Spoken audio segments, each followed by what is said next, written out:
कहानी का नाम औरत का दर्द। मैडम, मेरा क्या कसूर है जो मैं सजा भुगत रही हूँ? शिखा ने मुझसे पूछा। शिखा के पति ने तलाक का केस दायर कर दिया था। उसी का नोटिस लेकर वे मेरे पास केस की पैरवी करवाने आई थी। उसके पति ने उस पर चरित्रहीनता का आरोप लगाया था। शिखा की माँ उसके साथ आई थी। उसने कहा कि शिखा के ससुराल वालों ने बिना दहेज के लिए विवाह किया था। उन्हें सुंदर बहू चाहिए थी। शिखा नाम के अनुरूप सुंदर थी। जब शिखा छोटी थी तब उसकी मां की एक सहेली ने शिखा के गोरे रंग को देखकर शर्त लगाई थी कि यदि तुम्हें इससे गोरा दामाद मिला तो मैं तुम्हें 1,000 रुपये दूंगी।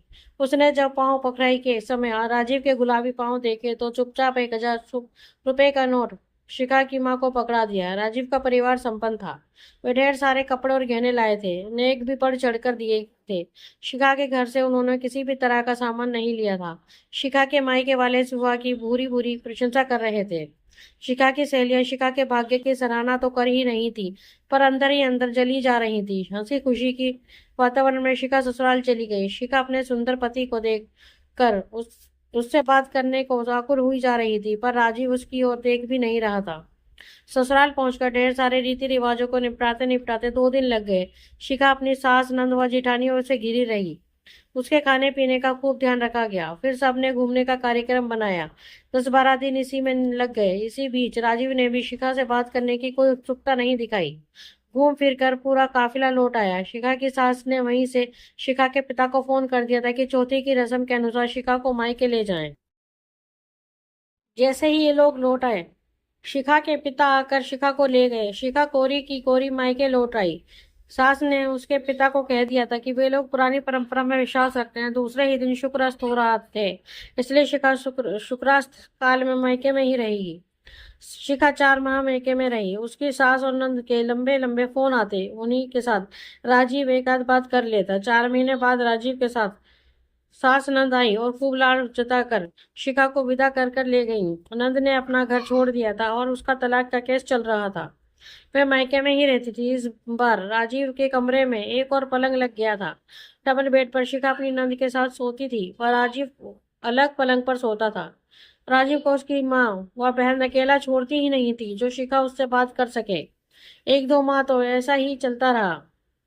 फिर नंद के दोस्त प्रकाश का घर आना जाना बढ़ने लगा। धीरे धीरे सास नंद ने शिखा को प्रकाश के पास अकेला छोड़ना शुरू कर दिया।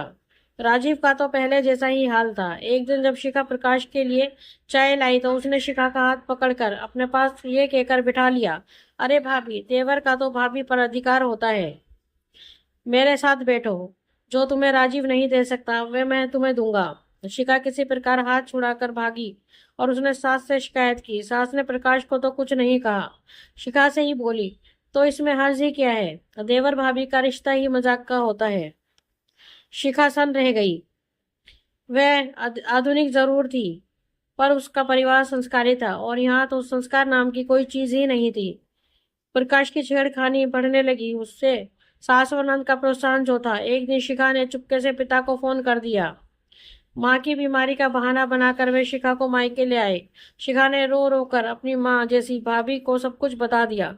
परिवार वालों को संपन्न परिवार के सुदर्शन सुपुत्र की नपुंसकता का ज्ञान हुआ।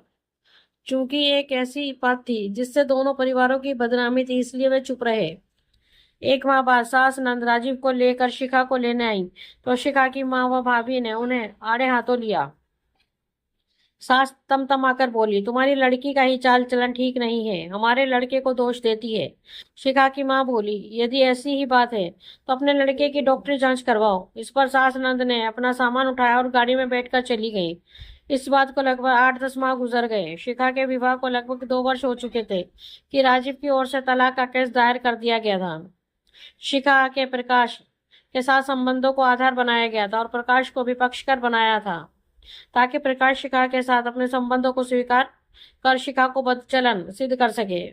मेरे लिए शिखा का केस नया नहीं था। इस प्रकार के प्रकरण मैंने अपने साथी वकीलों से सुने थे और कई मामले सामाजिक संगठनों के माध्यम से सुलझाए भी थे।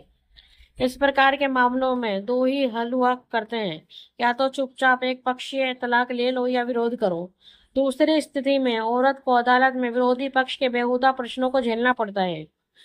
मैंने शिखा से नोटिस ले लिया और उसे दूसरे दिन आने को कहा। मैंने प्रत्येक कोण से शिखा के केस पर कुछ सोच विचार किया। शिखा का अब ससुराल में रहना संभव नहीं था। वह चाहे भी तो कैसे चाहे, पति से ही ससुराल होती है और पति का आकर्षण दैहिक सुख होता है, इसी से वह नई लड़की के प्रति आकृष्ट होता है। जब ये आकर्षण ही नहीं तो वह शिखा में क्यों दिलचस्पी दिखाएगा। इसलिए शिखा को तलाक तो दिलवाना ही है, किंतु उसके दुराचार के आधार पर नहीं। औरत हूँ ना, इसलिए औरत के दर्द को पहचानती हूँ।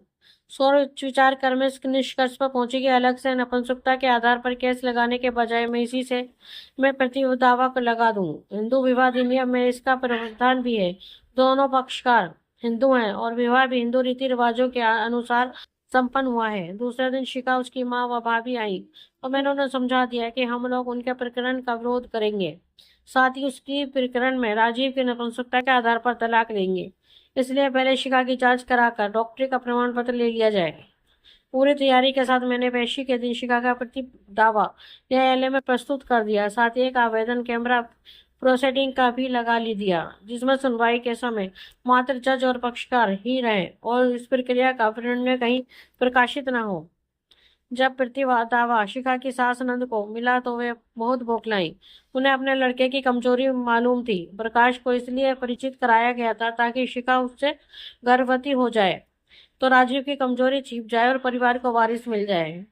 मैंने न्यायालय से यह भी आदेश ले लिया कि राजीव की जांच मेडिकल बोर्ड से कराई जाए। इधर उधर बहुत हाथ फेर मारने पर जब शिखा की सास नंद थक गई तो समझौते की बात लेकर मेरे पास आई।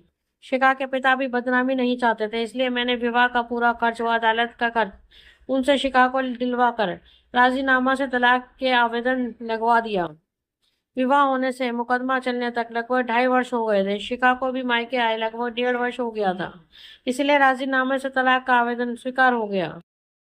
दोनों पक्षों की मान मर्यादा भी कायम रही। इस निर्णय के लगभग 5-6 माह बाद मैं कार्यालय में बैठी थी, तभी शिखा एक सांवले से युवक के साथ आई। उसने बताया कि वे उसका पति है, स्थानीय कॉलेज में पढ़ाता है।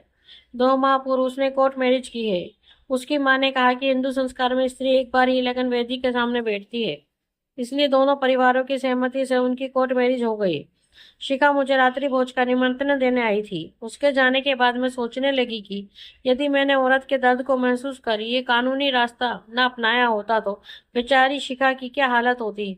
अदालत में दूसरे पक्ष का वकील उससे गंदे गंदे प्रश्न पूछता, वह उत्तर न दे पाती तो राजीव को उसका दुराचारिणी होने का आधार पर तलाक दे मिल जाता। फिर उसे जीवन भर के लिए बदनामी की चादर ओढ़नी पड़ती। सास नंद की करनी का फल उसे जीवन भर भुगतना पड़ता। जब तक औरत अबला बनी रहेगी उसे दूसरों की करनी का फल भुगतना ही पड़ेगा। समाज में उसे जीना है तो सिर उठाकर जीना होगा। दोस्तों, आपको हमारी कहानी औरत का दर्द कैसी लगी प्लीज कमेंट में हमें जरूर बताएं। अगर कहानी आपको अच्छी लगी हो तो अपने दोस्तों के साथ शेयर करें और हमारे चैनल को लाइक एंड सब्सक्राइब करना ना भूलें। धन्यवाद।